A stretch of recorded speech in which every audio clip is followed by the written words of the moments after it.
When a 17-year-old girl boarded a plane to the Philippines, her parents had no idea it would change everything. From rebellion and silence to healing and connection, what happened over the next 90 days will move you. This is the powerful true story of how one culture helped a family find each other again, and how love, Filipino style, healed a heart the world had written off. When 17-year-old Emma stepped onto the jet bridge in Copenhagen, her parents had every reason to fear what lay ahead. Their daughter, once bright, warm, and full of curiosity, had become a stranger in their own home. The signs had started subtly, like a violin's misplayed note at first, but soon those notes became a dissonant symphony. Emma dyed her hair jet black, embraced a hardened persona, and insulated herself behind a wall of rebellion. She spoke only when necessary, eyes heavy with exhaustion from sleepless nights. Sarah and Michael had tried everything: therapists, encouragement, silent dinners, and gentle boundaries. But nothing shifted the storm in her gaze. So when the opportunity to send Emma with her mother to Manila surfaced, it was met with fierce resistance. She argued, snapped, and retreated further inward. In their hearts, though, Sarah and Michael clung to one fragile hope: that what broke her might also be healed by distance. Not from them, but from her own despair. The flight to Manila was one of the tensest journeys the Anderson family had ever endured. Their once cozy car rides had devolved into silent rows. Now, for hours in a metal tube above the clouds, Emma bore down with an icy silence so dense that even the hum of the engine seemed nervous. She barely acknowledged her parents' presence, wore her headphones throughout the entire flight, and remained tethered to her phone as if it was the only thing keeping her identity intact. Sarah and Michael exchanged glances laden with worry and love, both feeling unmoored. They knew they were gambling with their daughter's well-being, yet every instinct told them to try something radical. When they finally landed in the tropical heat of Manila, the humidity seemed to press against their chests like a physical weight. Emma looked out at the chaos of traffic, towering buildings, and buzzy uncertainty with visible contempt. But it wasn't just the unfamiliarity of it all. It was dread. Manila, to her, was the last place she wanted anything to change. Those first 2 weeks in Manila were brutal. While Sarah threw herself into her demanding assignment, and Michael tried to adapt to the rhythm of their temporary life, Emma withdrew deeper. The heat was unbearable, the food strange, the incessant noise unfamiliar.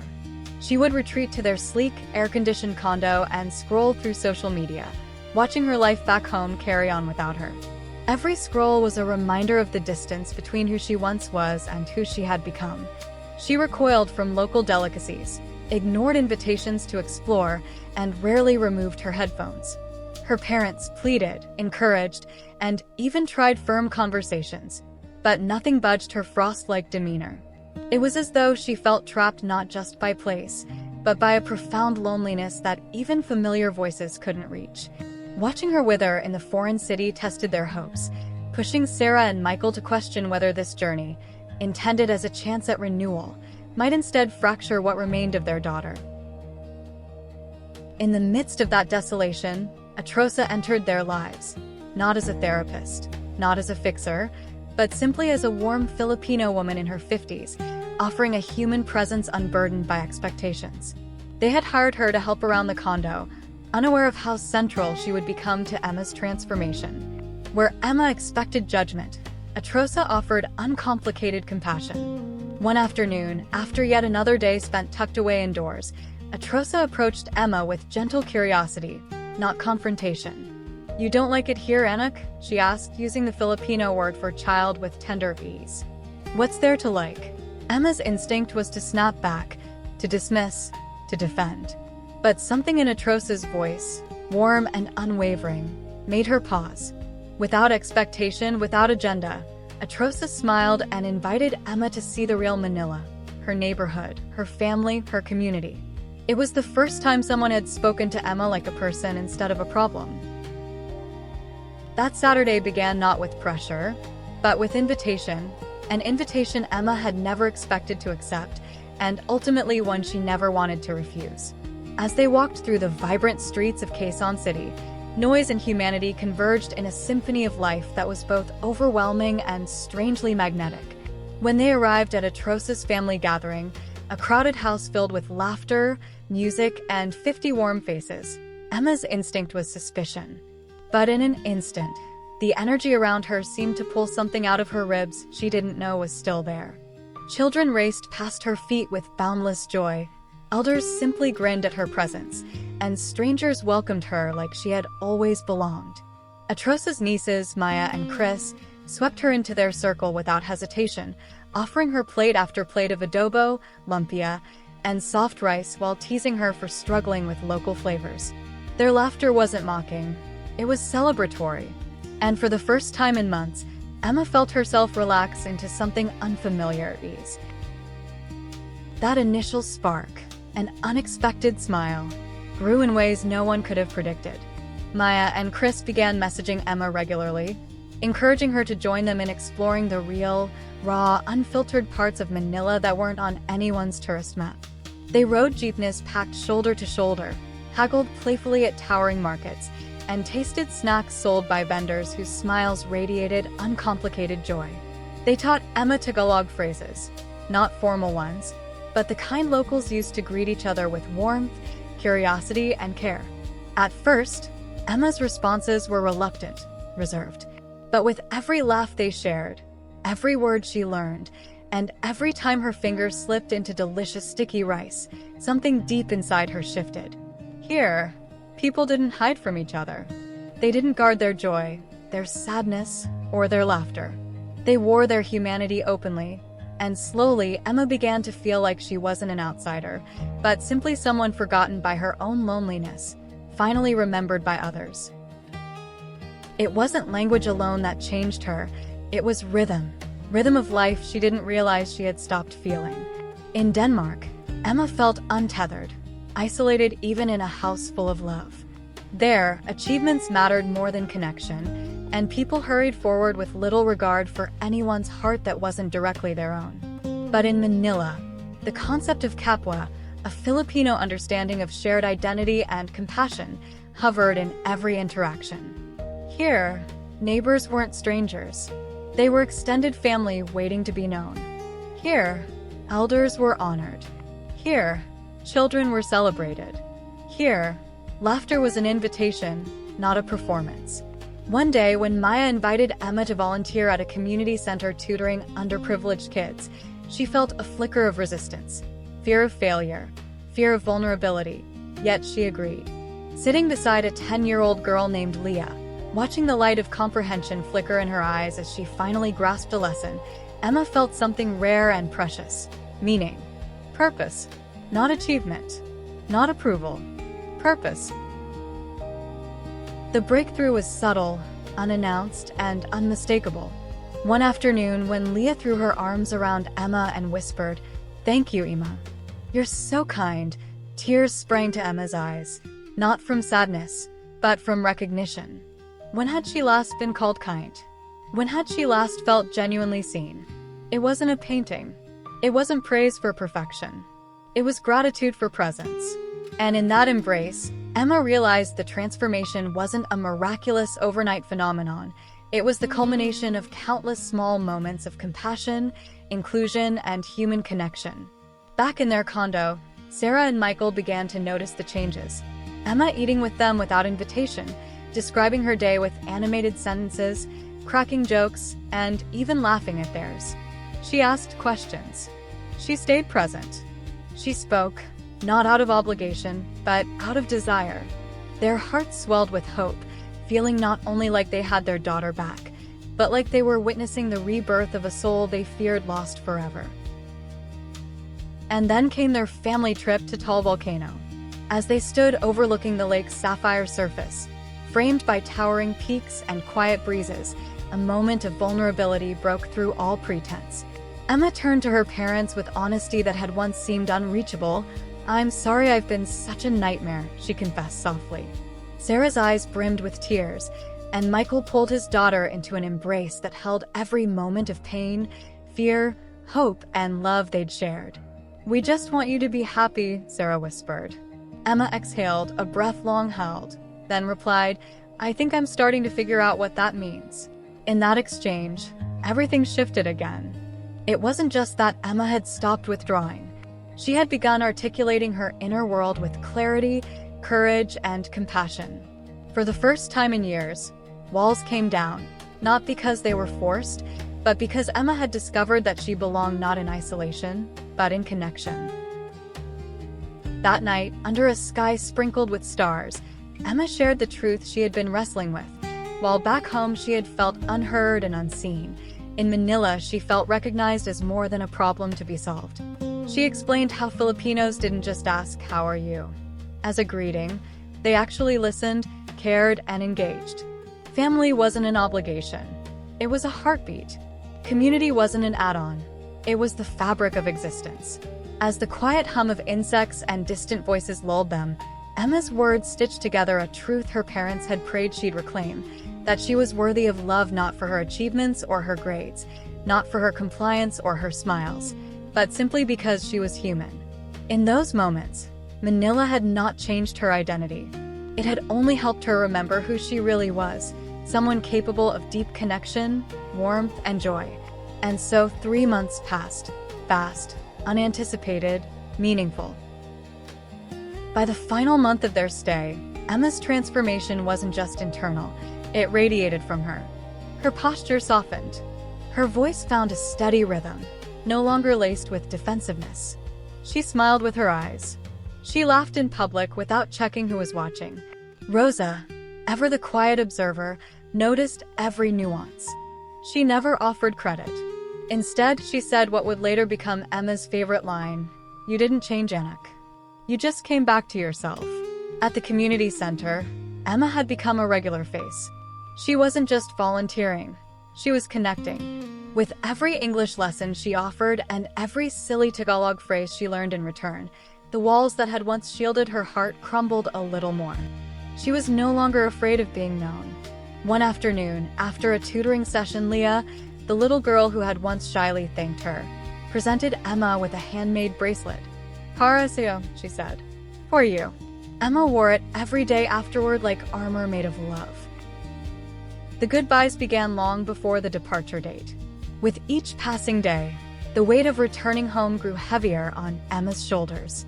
She had arrived in the Philippines angry, disconnected, and defensive. Now she felt rooted in a culture that saw her not as broken, but as human. When the day of the flight finally arrived, she wasn't the same girl who had boarded the plane months ago. Her parents watched in awe as she cried openly at the airport, hugging Rosa so tightly that it seemed she might never let go. "You changed my life," she whispered. Rosa's response was simple, "No, Anak. I just reminded you." Maya and Chris came to see her off too, both wearing matching bracelets Emma had made for them in return. They promised to video call every week, and Emma promised to come back. There were tears, laughter, and a kind of heartbreak that didn't sting. It warmed. It meant something mattered. It meant she'd found family where she hadn't expected to. When Emma stepped back into the arrivals terminal in Copenhagen, her transformation was immediately visible. It wasn't just the absence of her black eyeliner or the soft pastel shirt replacing her usual all-black wardrobe.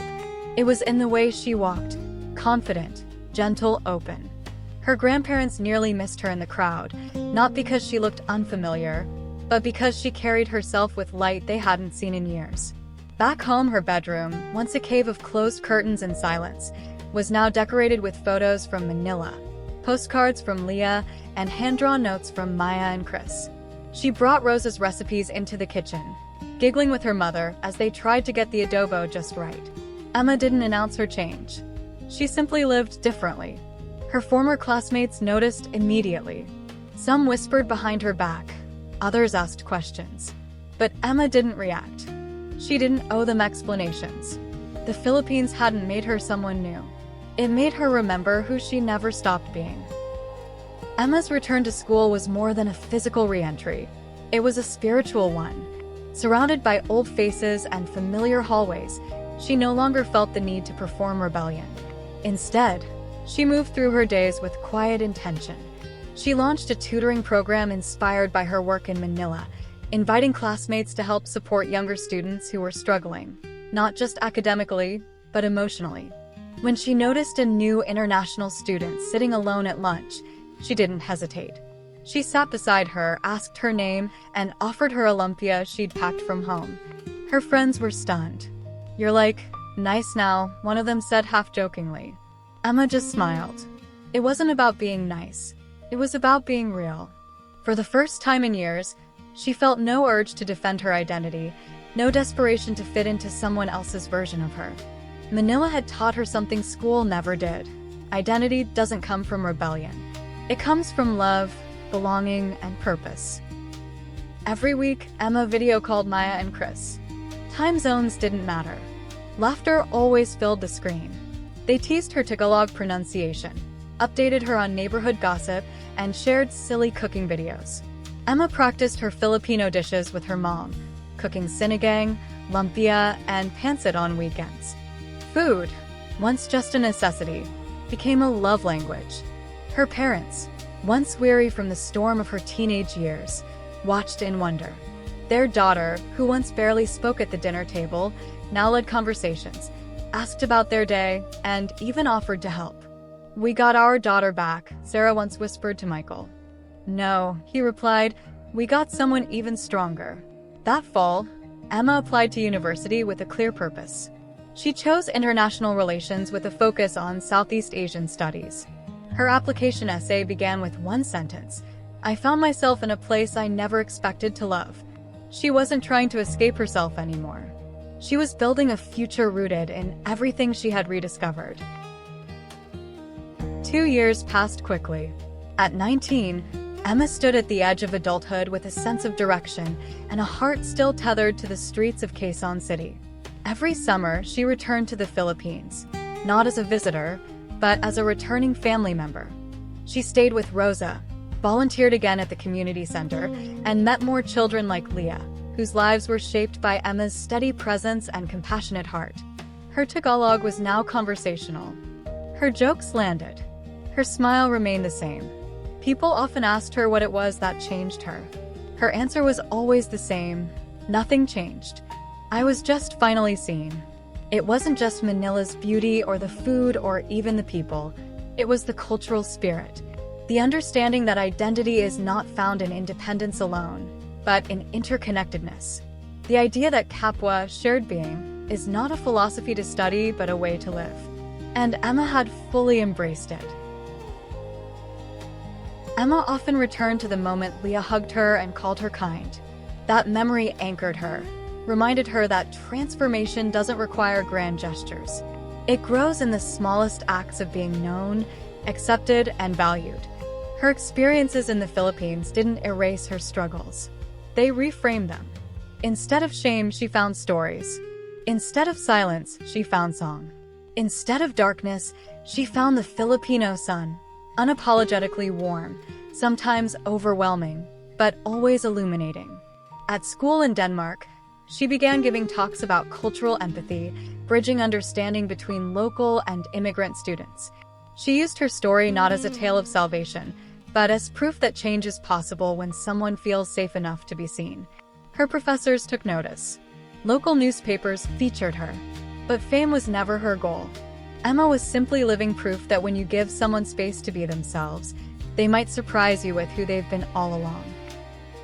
Her parents still talk about that summer as the moment they stopped being afraid. For so long, they had walked on eggshells, terrified they would say the wrong thing, terrified Emma would disappear emotionally altogether. But the Philippines did what therapy couldn't. It offered no treatment plans, no formulas, just people. Kind, curious, welcoming people who asked nothing of Emma except to show up. They didn't flinch at her darkness. They just kept inviting her into the light. For Sarah and Michael, watching their daughter evolve felt like witnessing a sunrise after a long winter. The thaw was slow, almost imperceptible at first. But when the warmth came, it changed everything. Emma wasn't fixed. She wasn't perfect. But she was finally living. And that, in the end, was all they had ever wanted for her, to be alive not just in body, but in spirit. To laugh without pretending. To cry without shame. To be herself, and to love who that person was. Emma's story spread quietly at first, like a breeze rather than a storm. Teachers noticed. Parents asked questions. Students who once felt like outcasts started seeking her out. Something about her presence offered peace. She didn't preach. She simply showed up, kind, grounded, real. One day, a younger student approached her in the hallway, nervously clutching a notebook. "How did you get, better?" she asked. Emma paused, remembering the sticky rice, Rose's soft voice, Leah's hug. "I went somewhere where people didn't try to change me," she said. "They just treated me like I mattered." That sentence would later become the tagline for a youth program Emma helped develop, focused on emotional resilience and cultural immersion. Emma's personal journey had become a bridge for others. And without realizing it, she had become the Rosa in someone else's life, a steady, loving guide reminding others of who they already were. The transformation had rippled outward. Looking back, it's tempting to summarize Emma's journey as miraculous. But those closest to her know the truth. It wasn't magic. It was community. It was culture. It was being met with softness in a world that often demands hardness.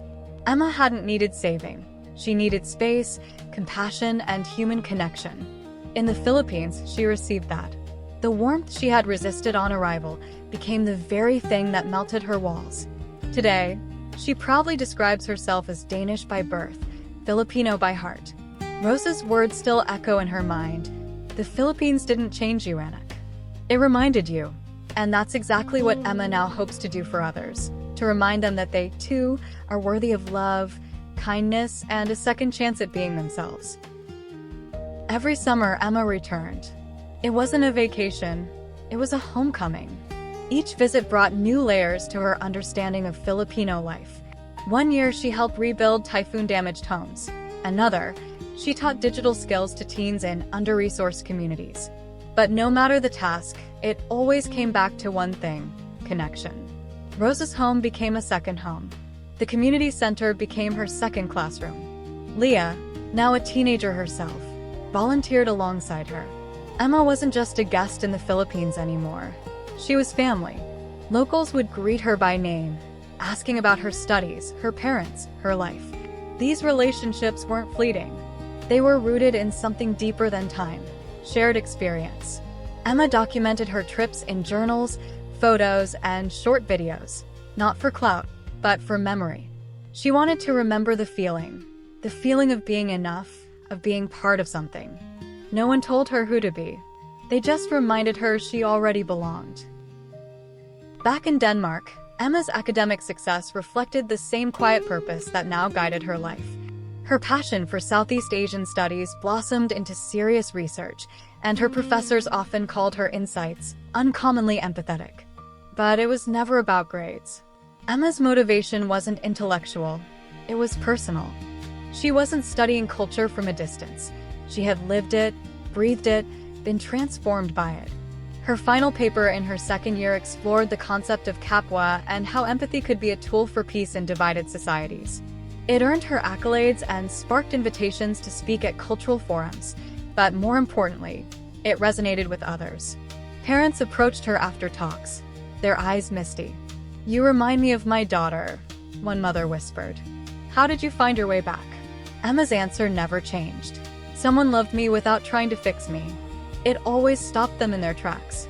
And it was always true. Emma didn't become a saint. She still struggled, still had days where she felt lost, where self-doubt crept in. But the difference now is that she didn't spiral. She had anchors. Her friendships in Manila. The bracelet from Leah.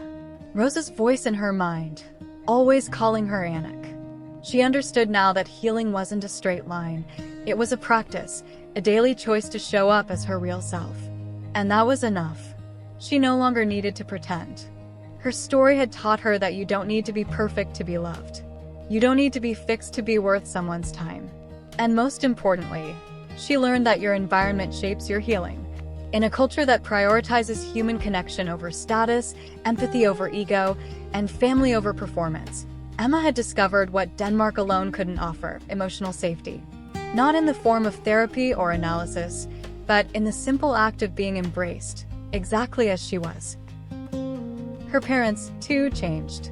Watching Emma bloom challenged them to rethink their own values. Sarah slowed down at work, started prioritizing family dinners again. Michael began volunteering at a local youth center, inspired by Emma's stories from Manila. As they reconnected with their daughter, they also reconnected with each other. They often spoke of that first flight, how terrified they were, how desperate. Now, they viewed it as the single most important decision they'd ever made. They had gone looking for change and found something far more powerful: truth. Emma didn't need more boundaries, more gadgets, or stricter routines. She needed to feel human again. And Manila, with its messy beauty and overflowing warmth, had shown her what that meant. Her parents started saying something new at the dinner table: let's talk like we're in the Philippines. That meant no phones, full attention, and emotional honesty. It wasn't always easy, but it always brought them closer.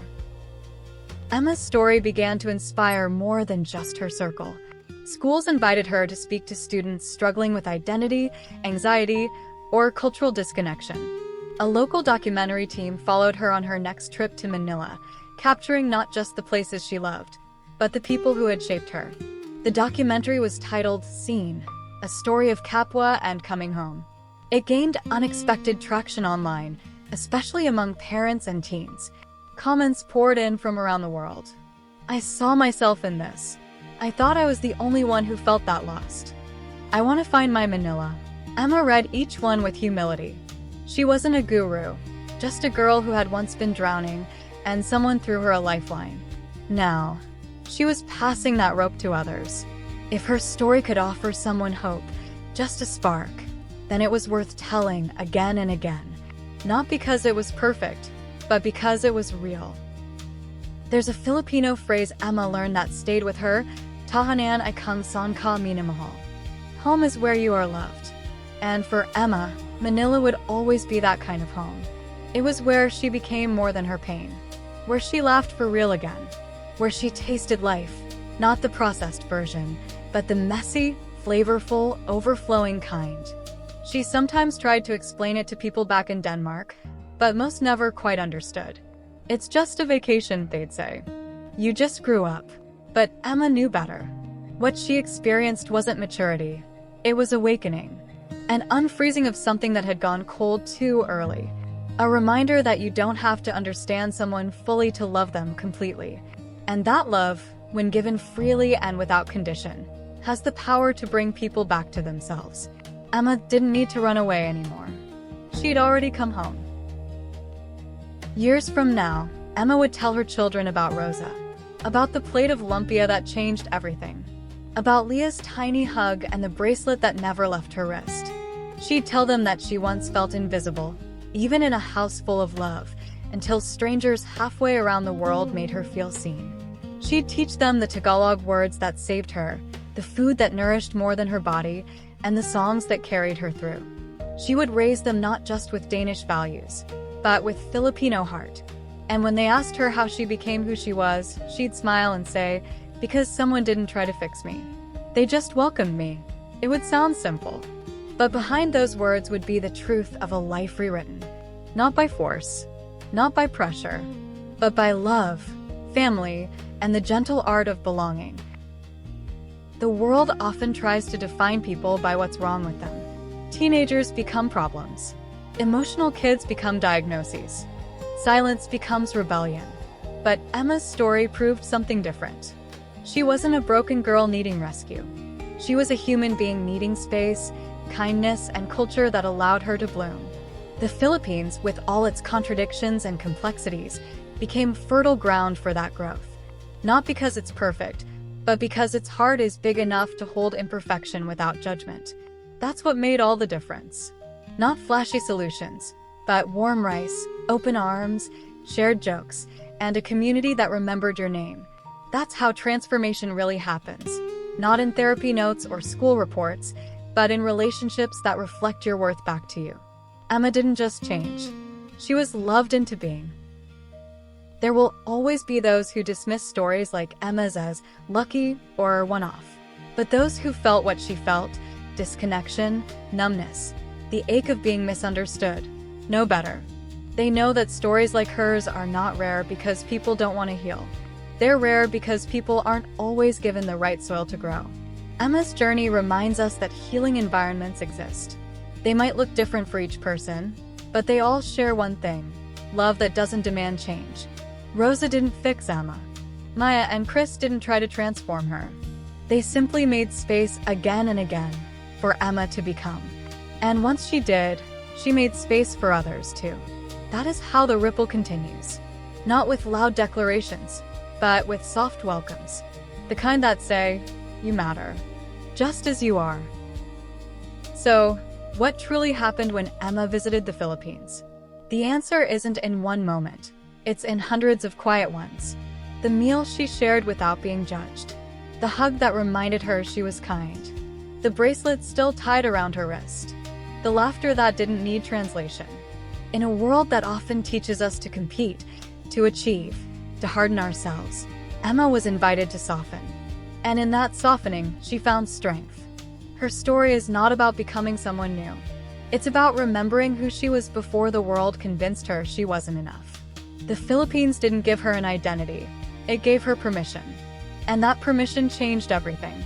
Emma once boarded a plane with a heart full of questions. She returned home with answers she didn't even know she needed. And if you're listening, maybe you'll find some of those answers too. Not in a place, but in the people who finally see you.